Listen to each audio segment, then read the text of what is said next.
여러분 안녕하셨습니까? 양영태 TV입니다. 오늘은 2025년 2월 24일이 되겠습니다. 이 헌법재판소 완전히 무소불위 제 마음대로 갑니다. 법도 뭣도 없습니다. 지 하고 싶은 대로, 문영배 하고 싶은 대로 합니다. 우리 법이 하고 싶은 대로 합니다. 그래서 대한민국 헌법의 최고 권위자인 경희대 석좌 교수 허영 교수가 따끔하게 한마디 했습니다. 진실한 어떤 법리라든가 법의 규명도 없이, 무조건하고 실체적 진실 규명도 없이 선고를 하라고 달려들어? 그게 헌재야? 헌법재판소가 헌법 위에 군림하려 하나? 이렇게 항변을 하고 있습니다. 아니, 헌법재판소가 헌법 위에 군림하려고 실체적 진실 규명도 없이 선고를 하려고 달려들어? 아주 혼내놓고 있습니다. 네, 우리 법에 무소불위한 헌법재판관, 그것도 정식 소장도 아닙니다. 직무대행, 권한대행, 예? 문영배 씨가 이렇게 군림하고 있다, 이런 얘기입니다. 헌법재판소가 헌법 위에 군림하려 하느냐라고 꾸짖고 있습니다. 헌법재판소를 직격탄을 날린 헌법학 석학 그 허영 경희대 교수, 허영 경희대 석좌 교수입니다. 이분의 이 인터뷰를 한 것을 조선일보 김윤덕 논설위원이 했습니다. 이걸 우리 한번 검토를 해보겠습니다. 12월 3일 비상계엄 후에 헌법서 판매가 급증한 가운데 한국헌법론인이 21번째 개정판을 냈습니다. 이 한국헌법론은 이 분야 최고 석학인 허영 경희대 석좌 교수의 저술입니다. 헌법 전공자들의 필독서입니다. 이걸 안 보면 고시 합격을 못합니다. 예, 허 교수가 이 개정판 서문에서 이렇게 얘기합니다. 헌법재판소를 작심 비판했습니다. 개정판 서문에 말이죠. 나라의 명운이 걸린 사건을 이념 편향적인 일부 판사가, 이게 누구냐? 문영배입니다. 나라의 명운이 걸린 사건을 이념 편향적인 일부 판사가 결정하는 우리 법을 지금 가리키고 있습니다. 이 나라의 명운이 걸린 사건을 이념 편향적인 일부 판사가 결정하는 비정상적 현상은 우리 헌법 정신의 정면으로 배치된다. 이렇게 딱 그 개정판 서문에다가 헌법재판소를 비판을 했습니다. 조선일보와 만난 노학자, 소위 김윤덕 논설위원과 만난 이 노학자는 이렇게 얘기했습니다. 헌재가 헌법 위에 군림하려 한다고 개탄을 했습니다. 홍장원 메모, 곽종근 회유 의혹 등 실체적 진실 규명이 없는 선고는 큰 저항을 부른다. 큰 저항을 부를 것이다. 큰 저항을 부를 것이다 라고도 말했습니다. 그는 1988년 헌법재판소 설립을 주도하신 분이 허영 교수입니다. 바로 허영 교수가 헌법재판소 설립을 주도한 분입니다. 이 헌재의 위법 사유를 10가지를 들었습니다. 비상계엄 이후에 헌법서 판매가 굉장히 늘었습니다 하고 기자가 운을 떼니까 이렇게 대답했습니다. 헌법은 한 나라 통치 질서의 큰 흐름을 규범적으로 이끌어 나가는 법입니다. 살아있는 생물과도 같은 정치가 결코 이탈해서는 안 되는 궤도를 이렇게 그려주는 게 헌법이다, 이렇게 얘기합니다. 모든 국민이 헌법을 읽어야 하는 이유가 바로 여기에 있다, 이런 뜻입니다. 네, 그래서 기자가 질문을 합니다. 헌법재판소의 이념 편향성을 우려하셨습니까? 이렇게 질문하니까 일국의 대통령 파면 여부를 결정하는 심판을 뭔가에 쫓겨서 서둘러 끝내려고만 하기 때문이다. 중립성을 잃은 헌재의 심판이 국민의 승복을 받아낼 수 있을지 걱정이다. 국민의 승복을 못 받아낸다는 겁니다. 다시 말하자면 앞으로 만약에 마음대로 했다는 국민들한테 혼난다, 이런 얘기가 숨어 있는 겁니다. 헌법재판소가 법을 위반한 사유가 10가지가 넘는다고 했던데 어떤 것들입니까 하고 질문을 하니까 첫째, 공판 기일을 일방적으로 지정한 것부터가 피고인의 증인신문 참여권을 막았고 진술이 바뀐 증언을 증거로 채택한 것까지 한두 가지가 아니다 이랬습니다. 이러면 누가 헌법재판소에 만약에 누가 진다면 이 대통령이 진다면 승복할 수 있습니까? 절대 승복 못하죠. 지지자들이 가만히 있습니까? 국민들 들고 일어나죠. 들고 일어나면 어떻게 되죠? 국가가 혼란해지죠. 바로 그것을 알면서도 그것을 자행하는, 만약에 문형배가 그걸 자행한다면 문형배는 대한민국 자유민주주의의 적이 되는 겁니다. 그렇지 않습니까? 그래서 기자가 이렇게 질문을 했습니다. 탄핵소추의 핵심인 내란죄 철회 요구를 헌재가 수용한 것이 가장 심각한 위법이라고 하셨는데요. 탄핵소추의 핵심인 내란죄 철회 요구를 헌재가 수용한 것이 가장 심각한 위법이라고 하셨다. 이 문제에 대해서 어떻게 생각합니까? 하니까 국회 측 김진환 변호사가 소송 기간이 길어질 것을 우려해서 탄핵소추 사유에서 내란죄를 빼겠다고 신청하면서 그것이 재판부가 저희에게 권유하신 바라고까지 말했다는 거죠. 김진환 변호사. 그것이 재판부가 저희에게 권유하신 바. 그러니까 재판부가 권유를 했다는 것이 드러나는 겁니다. 이는 재판부가 탄핵 사유의 가장 핵심적인 내용을 빼라고 권유했던 것이 아니냐 이거야. 그렇다면 내란죄를 빼면 안철수 의 말대로 사기 탄핵이 되는 거죠. 사기 탄핵. 내란죄 없이 내란 행위를 어떻게 심판하느냐 이거예요. 지금 딱 헌법학 교수가 이 헌법사 거두가 그렇게 얘기를 합니다. 내란죄 없이 내란 행위를 어떻게 심판하느냐. 내란죄를 빼라느니. 이건 처음부터가 틀려먹은 짓을 헌법재판소가 했다는 얘기입니다.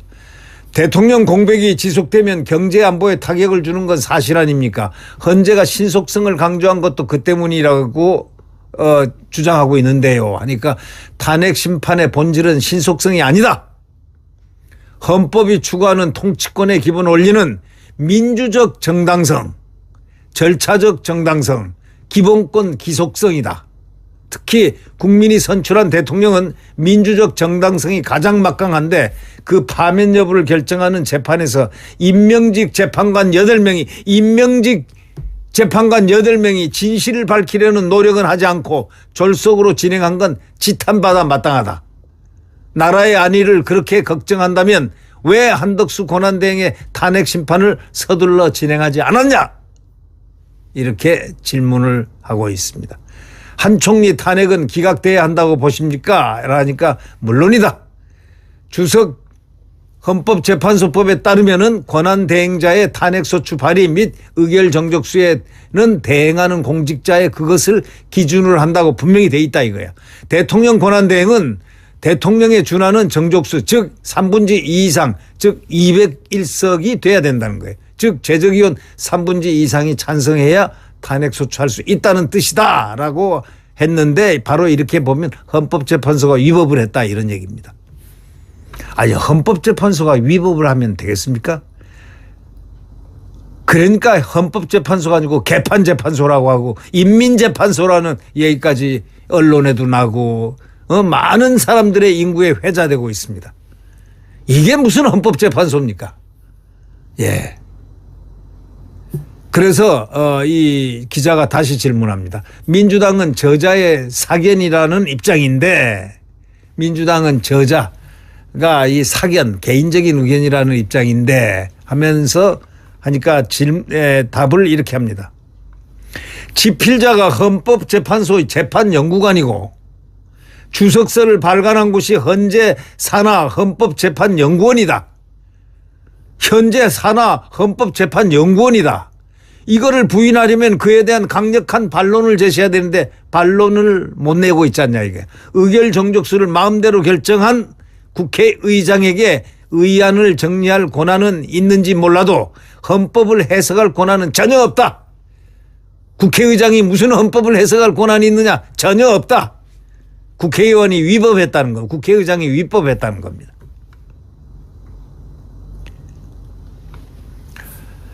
현직 춘천지검장 이영림 지검장을 얘기합니다. 그분은 여성이죠.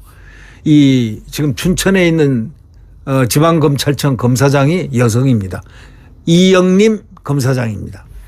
현직 지검장이 헌재 비판한 거에 대해서 어떻게 생각하느냐니까 절대 과하지 않다. 아주 잘했다는 얘기입니다. 과하지 않다.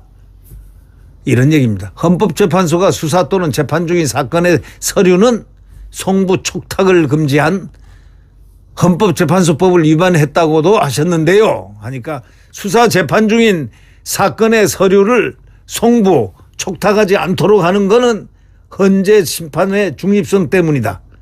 증인들이 수사기관에서 뭐라고 진술했는지 알게 되면 예단이 생길 거 아니냐. 그랬는데도 헌재는 수사 기록에 송부라든가 촉탁을 수용했고 이를 증거로 채택했다. 이건 굉장히 지금 헌재가 엉터리 헌재라는 겁니다. 이거는 헌재법을 헌법을 지키지 않고 완전히 엉터리로 지 맘대로 하고 있다는 거예요. 이 문형배는 나중에 큰 처벌을 받아야 될 사람 아닌가. 이렇게들 사람들이 얘기한 이유가 바로 이런 헌법학의 거두가 말하는 이 부분 아닌가. 수사 재판 중인 사건의 서류를 송부 촉탁하지 않도록 하는 건 헌재 심판의 중립성 때문이다. 증인들이 수사기관에서 뭐라고 진술했는지 알게 되면 이 헌법재판소가 예단이 생길 것이 아니냐. 그런데도 헌재가 수사기록의 송부 촉탁을 수용을 했고 받아들였고 이걸 증거로 채택했다. 이렇다면 이건 노굿 안 된다 이런 얘기입니다. 헌재는 박근혜 대통령 탄핵 심판 때 선례가 있다고 주장을 합니다. 어떻게 생각합니까? 하니까 박근혜 대통령 탄핵 심판은 2017년에 있었다. 2020년에 형사소송법이 개정이 됐다. 법이 개정이 됐다 이거예요. 개정안의 핵심은 수사기관에서 한 증인의 진술을 피고인이 법정에서 부인하면 이를 증거로 삼을 수 없다는 것이다. 헌법의 대원칙인 무죄 추정의 원칙, 공판 중심주의 때문이다. 더구나 곽종군, 홍장원 등 진술에 의심이 가는 상황이 발생했다. 내란죄 여부를 좌우할 홍장원의 메모의 진실, 곽종군 가스라이팅의 진실을 규명하는 대신에 재판의 신속성을 위해 수사 기록을 증거로 채택하겠다는 건 언어 도단 아니냐. 그렇게 얘기했습니다. 정영식 재판관은 탄핵 심판이 헌법재판이라는 사정을 고려해서 형사소송법의 전문 원칙을 완화해서 적용해야 한다고 설명하던데요. 하니까 매우 위헌적인 발상이다. 헌법이 헌재에 부여한 가장 중대한 업무는 국민의 기본권이 입법, 행정, 사법부에 의해 침해됐을 때 이를 바로잡아주는 것이다. 따라서 절차적 정당성이 보장돼야 한다. 정재판관의 발언은 국민의 기본권 보호라는 헌재의 의무를 깡그리 무시하겠다는 것과 다름이 없다.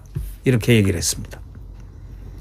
헌법학자 회의라는 단체는 대통령 방어권 보장을 의결한 인권위를 내란 우두머리로 옹호했다고 비난을 했습니다. 그러니까 나는 그들이 누구인지 모른다. 헌법학회장이 내 제자인데 그에게 물어보니 금시초문이라고 하더라. 비상계엄 직후 급조된 단체로 보인다. 비상계엄 후에 아주 급조된 아주 갑자기 만들어진 단체라는 겁니다. 헌법학자 회의란 건 없었다는 거예요. 그건 자기도 모른다 이거예요.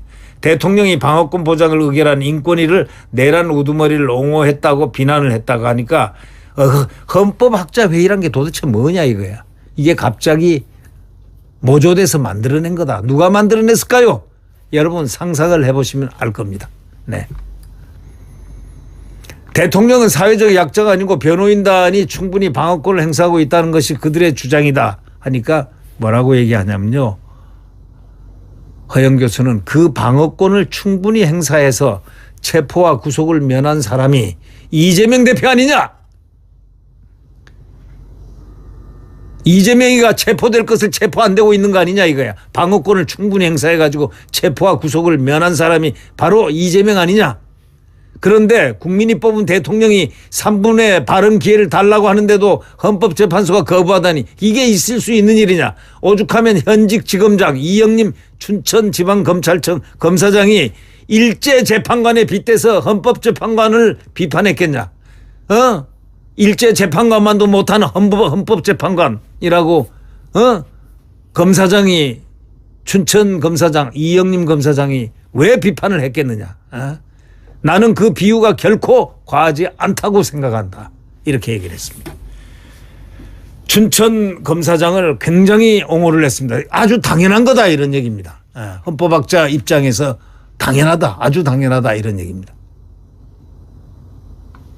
국가 긴급권과 긴급권 과잉 행사일 뿐이라는 이런 얘기인데 계엄 직후에 한 일간지에 쓴 칼럼에선 비상계엄 선포는 헌법이 정한 발동 요건을 충족했다고 보기 어렵다고 하셨는데요. 그렇다고 해서 내란죄가 성립되는 건 아니지 않냐 이 얘기입니다. 네, 그렇다고 해서 내란죄가 성립되는 건 아니지 않느냐 거꾸로 대받아쳤습니다. 내란죄가 아닌 걸 내란죄로 몰아간다는 그 자체가 이거는 웃기는 얘기다 이런 얘기입니다. 왜 그런가 하고 기자가 질문했더니 비상계엄 선포권은 헌법이 대통령에게 부여한 국가 긴급권 중에 하나다. 또한 지금이 국가 비상사태에 준하는 상황인지 판단하는 것은 다른 사람이 하는 게 아니고 대통령의 고유권한다. 대통령이 봤을 때 이건 비상사태라고 인식했다면 그거는 비상사태다 이런 얘기예요. 판단하는 주체가 대통령 고유의 권한이다 하고 분명히 얘기했습니다. 여기 상당히 중요한 얘기가 있습니다. 대신 국회는 해제 요구권으로 대통령을 견제할 수 있지 않냐.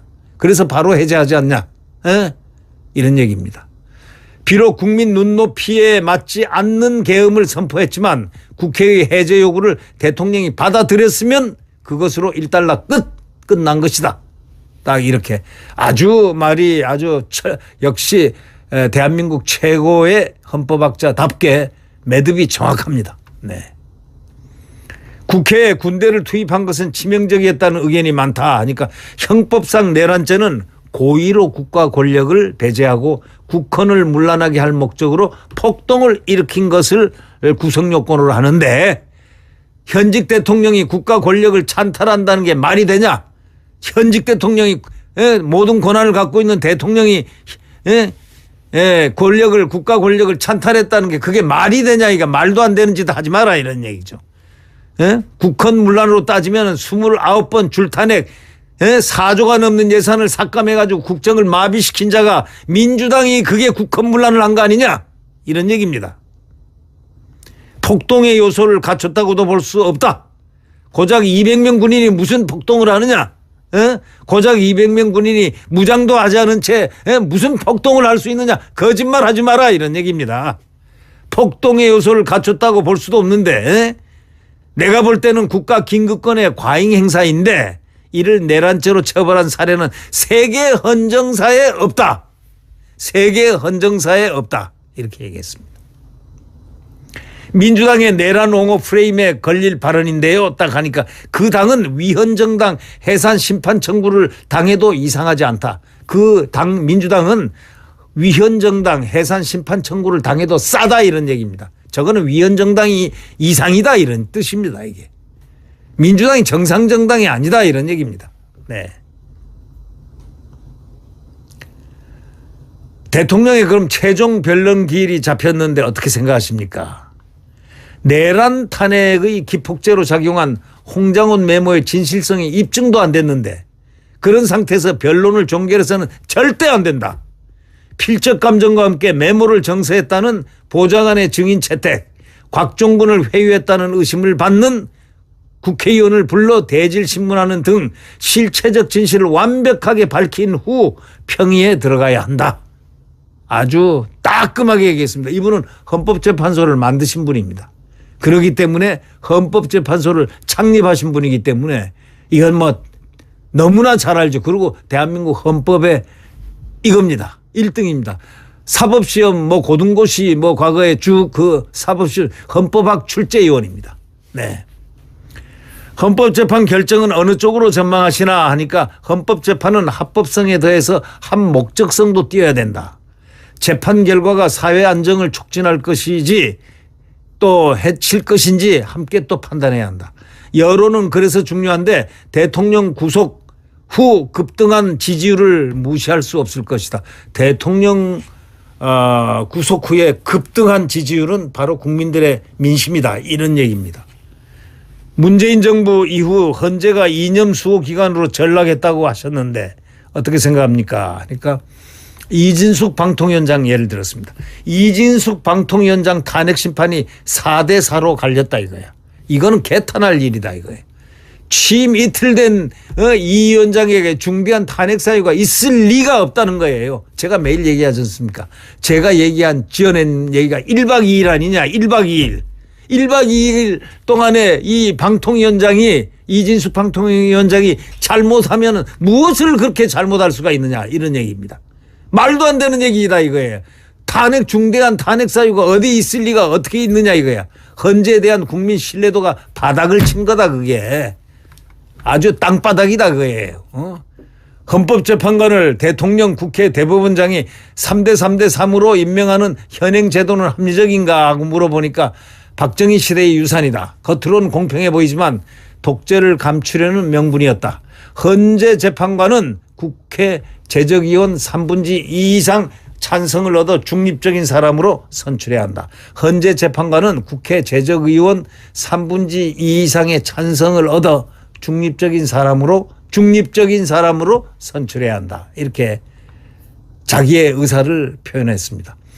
재판관도 경제계, 언론계, 학계인물로 다양하게 구성해야 한다고 했는데요. 그렇게 질문하니까 판사는 합법적 판단에는 능하다. 그러나 사회 안정성에 기여해야 할 헌법재판은 사회의 다양한 목소리가 투영돼야 한다. 이렇게 얘기했습니다. 개헌 목소리도 지금 높습니다 하니까 87년 체제의 수명은 다했다. 대통령 결선제 4년 중임제를 도입해서 민주적 정당성을 강화해야 한다. 국회의원의 불체포 특권을 폐지해야 한다. 면책 특권도 제한을 해야 된다. 국회의원 특권들을 없애야 된다. 이런 얘기입니다. 국회의원의 불체포 특권 폐지하고 면책 특권도 제한을 해서 꼭 필요한 부분만 해야 한다. 이런 얘기입니다. 일각에선 국회 해산권도 주장하던데요. 조건부로 도입할 수 있다. 대통령 국무위원 탄핵소추가 헌재에서 기각됐을 경우 대통령이 국회를 해산할 수 있게 하는 것도 한 방법이다. 네. 대통령이 말이죠. 대통령 국무위원 탄핵소추가 헌재에서 기각됐을 때는 대통령이 국회를 해산할 수 있게 해야 됩니다. 국회 저거 안 됩니다. 저런 국회가 세상에 이 세계 어디에 저런 국회가 있습니까? 북한이나 시진핑 중국 빼놓고 러시아 빼놓고 어디 저런 국회가 어디 있습니까? 기자가 질문했습니다. 왜 헌법을 연구하게 되셨습니까? 하니까 4.19 혁명과 5.16 군사 쿠데타를 목격하면서 헌법에 눈을 떴다 이렇게 얘기했습니다. 민현대에서 박사학위를 받고 귀국했다가 창조지에 글 쓴 글로 유신 정권의 고문을 받으셨다던데요. 그러니까 국가주도 경제정책이 헌법 이념에 어긋난다는 취지로 글을 썼다가 남산에서 3일 동안 지독한 고문을 받았다. 이렇게 수레를 했습니다. 김동길, 이극찬 교수와 함께 연세대 3대 명강으로 불렸는데요. 하니까 서울대, 고려대 학생들까지 몰려와 도강하는 바람에 연세대생들이 강의실 입구에서 학생증 검사를 했다고들 한다 하고 웃었습니다. 곧 구순입니다. 참으로 정정하십니다. 그러니까 매일 아침 1시간씩 운동하고 삼시세끼 소식한다. 술은 정년 퇴임하고 끊었고 담배는 원래 안 피운다. 이렇게 얘기했습니다. 보수이십니까? 아니면은 어떻습니까? 이념이 뭡니까? 하니까 스스로는 중도라고 생각한다. 나는 중도라고 생각한다. 찬탁 반탁으로 싸우던 해방전국처럼 찬탄 반탄으로 싸우는 이 나라의 미래가 걱정이 돼 요즘 잠이 안 온다. 이렇게 얘기를 했습니다. 이 허영 교수는 말이죠. 이력을 제가 잠깐 말씀드리겠습니다. 대한민국 최고의 석학입니다. 헌법학의 석학입니다.